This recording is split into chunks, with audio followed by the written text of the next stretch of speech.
नमस्कार दोस्तों, आज की कहानी की शुरुआत करते हैं और देखते हैं कि कैसे बुढ़ापे में एक माँ ने चालाकी से अपने बहू और बेटों से अपनी सेवा करवाई। पिछले 15 सालों से 3 बेटे और उनकी पत्नियां माँ की सेवा कर रहे थे, सिर्फ उनकी एक संदूक के लिए, एक पुरानी सी संदूक के लिए। लेकिन एक दिन जब माँ ने संदूक खोला तो सबकी आंखें फटी की फटी रह गई। राधा रानी आज 80 साल की हो गई हैं। उनके 3 पुत्र हैं। राधा रानी जी के पति का देहांत तब हो गया था जब वह 65 वर्ष की उम्र की थी। राधा रानी एक छोटे से पुराने घर में रहती थी, जिसको उनके पति ने ही बनवाया था। तीनों बेटे उनके साथ तो नहीं रहते थे, लेकिन ऐसा एक भी दिन नहीं जाता जब वह उनसे मिलने या उनकी सेवा करने नहीं आते हों। तीनों की पत्नियां भी दिन में आती जाती रहती थी, यानी यूं समझ लीजिए कि उनके घर कभी खाली नहीं रहता था। कोई ना कोई वहां उनकी सेवा चाकरी में लगा ही रहता था। तीनों बेटों ने अपने अलग अलग मकान बना रखे थे। सबकी अपनी अलग जिंदगी थी और परेशानियां भी थी। आदमी चाहे कितना भी अमीर हो जाए, पर फिर भी यह परेशानी हमेशा सताती रहती है कि वह और ज्यादा अमीर कैसे बने। तीनों बेटों ने कई बार जिद भी की कि माँ उनके साथ जाकर उनके घर में रहे, लेकिन उन्होंने कहा कि वह यहीं रहेंगी। यह घर उनके पति ने बनाकर दिया था। उन्हें इस घर में ही चैन आता है। तीनों बेटों को अपनी माँ से कोई ज्यादा लगाव नहीं था। वह इसलिए अपनी माँ की सेवा में लगे रहते थे क्योंकि उसकी असली वजह कुछ और थी, और वह वजह थी उनकी माँ का एक बड़ा सा लकड़ी वाला पुराना संदूक, जिस पर हमेशा ताला लगा रहता था। यह संदूक उनके जीवन में बहुत अहम भूमिका निभा रहा था। इस संदूक के अंदर क्या है और कितना है, ना तो इन तीनों बेटों को पता था और ना ही तीनों की पत्नियों को पता था।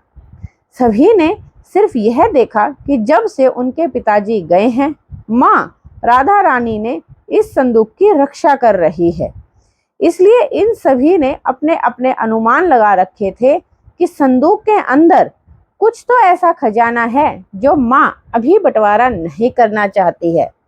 अनुमान क्या, बल्कि इन्होंने तो एक आस लगा रखी है कि संदूक के खुलते ही क्या क्या करने वाले हैं। राधा रानी जी उस संदूक को छोड़कर कभी नहीं जाती थी, और कभी जाती भी थी तो अपने कमरे में एक बड़ा सा ताला लगाकर ही बाहर निकलती थी। तीनों बेटों और उनकी पत्नियों की उस संदूक पर नजर न जाने कब से है। सबने अपनी अपनी तरफ से पूरी कोशिश भी करी कि माँ को मना कर अपने साथ अपने घर ले जाए, ताकि माँ के साथ साथ वह पुराना लकड़ी का संदूक भी वहां से हिल सके। और फिर जाहिर सी बात है कि जिसके घर में माँ रहेगी, संदूक भी उसका ही हुआ। लेकिन सच भी यही है कि इस संदूक की कृपा है कि माँ के आगे पीछे माँ जी करते रहते हैं, और सिर्फ बेटे ही नहीं बल्कि बहुएं भी चक्कर लगाती रहती हैं। लेकिन राधा रानी भली भांति अपने बेटों को समझती थी। वह जानती थी कि उनकी इतनी सेवा क्यों हो रही है। उनकी सेवा उनके संदूक के कारण हो रही थी। उन्हें पता है कि जिस दिन यह संदूक उनके हाथ आया, उसी दिन उनका मूल्य कुछ भी नहीं रहेगा। तीनों भाइयों और उनकी पत्नियों में यह बातें हैं कि माँ के पास सिर्फ उनका सोना नहीं है, बल्कि उनकी सास का सोना भी इसी संदूक में छुपा के रखा हुआ है, और इसीलिए माँ इस संदूक की इतनी हिफाजत करती है। सभी बेटे अपनी अपनी कहानी बनकर बैठे हैं। किसी का दावा है कि उन्होंने संदूक को एक बार उठाकर देखा है, वह बहुत भारी है। माँ के कमरे में बहुओं ने कई बार साफ सफाई के बहाने संदूक के पास जाने की कोशिश की, लेकिन राधा रानी जी ने उन्हें बार बार टोका और कहा कि इस संदूक से अभी दूर ही रहो। समय आने पर इस संदूक में क्या है मैं तुम्हें खुद ही बता दूंगी। तुम्हें अपने आप पता चल जाएगा। आखिर माँ की बात कौन टालता। बस उस समय के इंतजार में यह सब माँ का अच्छा बेटा बहू बनने की कोशिश कर रहे हैं। रात में कोई ना कोई माँ के घर में जरूर रुकता, लेकिन माँ जी उसे अपने कमरे में सोने नहीं देती थी। इस तरह से राधा रानी जी ने संदूक के सहारे 15 साल निकाल दिए। एक दिन माँ की तबीयत खराब हो गई। अक्सर जब तबीयत बिगड़ जाया करती थी तब उनके बेटे उन्हें अस्पताल ले जाने के लिए कहते थे, लेकिन वह उसके लिए कभी राजी नहीं होती थी और कहती कि डॉक्टर को घर पर ही बुला लो। लेकिन इस बार तबीयत ज़्यादा खराब हुई तो डॉक्टर ने कहा कि उन्हें अस्पताल में एडमिट कराना ही होगा, वरना उनके हालात और ज़्यादा खराब हो सकते हैं और फिर उम्र भी बढ़ती जा रही है। आखिर कब तक यह शरीर साथ देगा। डॉक्टर के यह जवाब देने पर तीनों भाइयों को दुख से ज़्यादा खुशी महसूस हो रही थी कि आखिर अब संदूक में माँ ने क्या छुपा रखा है उसका पता चल जाएगा। घर की बहू की आंखों में भी चमक साफ दिखाई दे रही थी। राधा रानी ने उन्हें कमरे के बाहर खुसफुसाहट करते हुए सुना। तीनों इस बात पर चर्चा कर रहे थे कि माँ के जाने के बाद संदूक में जो भी है वह आपस में बराबर हिस्सों में बांट लिया जाएगा। राधा रानी ने जब यह सुना तो उनका अंदाजा लगाया कि अब समय हो गया है इन सबको यह बताने का कि आखिर इस संदूक में है ही क्या।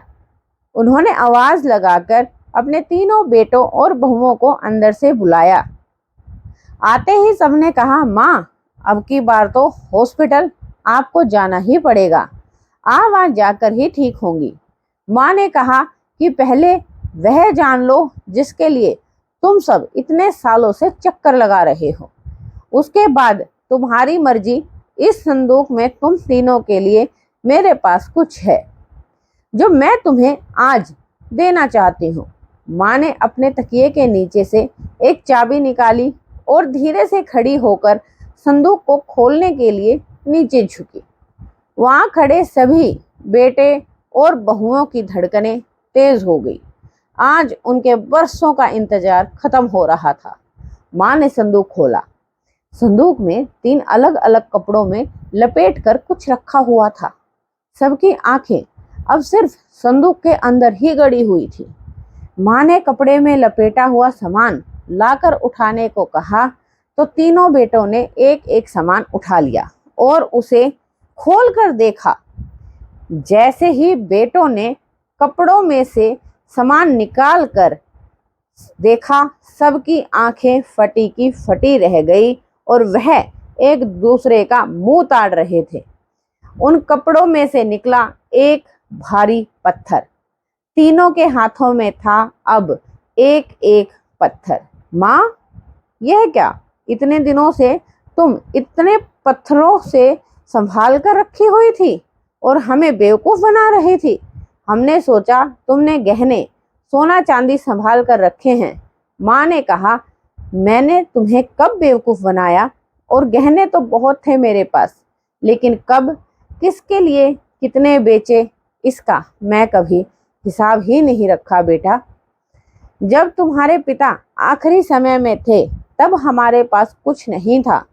तुम तीनों ने शादी के बाद ऐसा मुंह फेरा कि तुम्हें किसी भी चीज का कोई अंदाजा नहीं रहा कि हम दोनों मियाँ बीवी किस अभाव में जी रहे हैं और किस अभाव में उनका अंतिम समय गुजरा।